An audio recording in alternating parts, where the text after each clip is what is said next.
Dieu se déploie dans nos vies en fonction de notre foi. Lorsque le Seigneur Jésus a dit à Nathanaël que moi je t'avais vu, avant que Philippe ne vienne te trouver sous le figuier où tu étais, moi je t'avais vu. Et Nathanaël a cru. Et Jésus de dire, parce que tu as cru, que je t'ai vu sous le figuier, tu verras de plus grandes choses que celles-ci. Malheureusement, nous ne voyons pas souvent d'autres choses plus grandes parce que, à la base, on ne croit pas. Si tu ne crois pas que Jésus a été oint de l'Esprit de Dieu pour guérir, comment pourras-tu croire qu'il peut te guérir? Pour annoncer la bonne nouvelle aux pauvres, comment est-ce que tu peux croire que dans ta pauvreté, Dieu peut te sortir du fumier pour te faire asseoir avec les grands?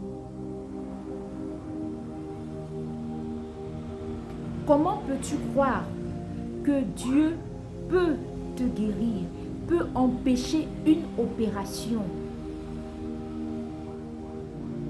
Si déjà tu ne crois pas que Dieu guérit, tout part de la foi.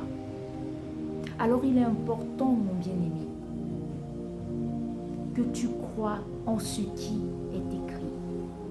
Parce que la foi vient de ce que l'on entend. Et ce que l'on entend vient de la parole de Christ. La parole de Christ se trouve dans la Bible. Alors tu dois la lire pour que naît ta foi. Et dès lors que tu seras à mesure de croire en ce qui est écrit, le miracle dans ta propre vie ne sera pas difficile, ne sera pas un obstacle, ne sera pas impossible.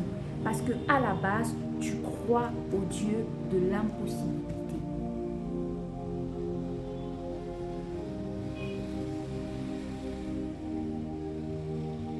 Tout ce que la Bible écrit sur le Seigneur Jésus est vrai. Crois-le.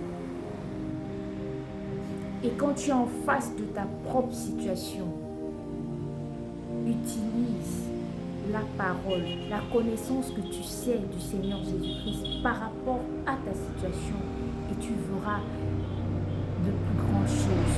Tu expérimenteras la gloire de Dieu, la puissance de Dieu. Mais il faut d'abord que tu crois en ce qui est écrit, que tu crois aux paroles de Christ.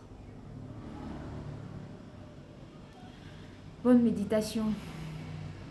C'est ainsi que s'achève notre chapitre 1er du livre de Jean.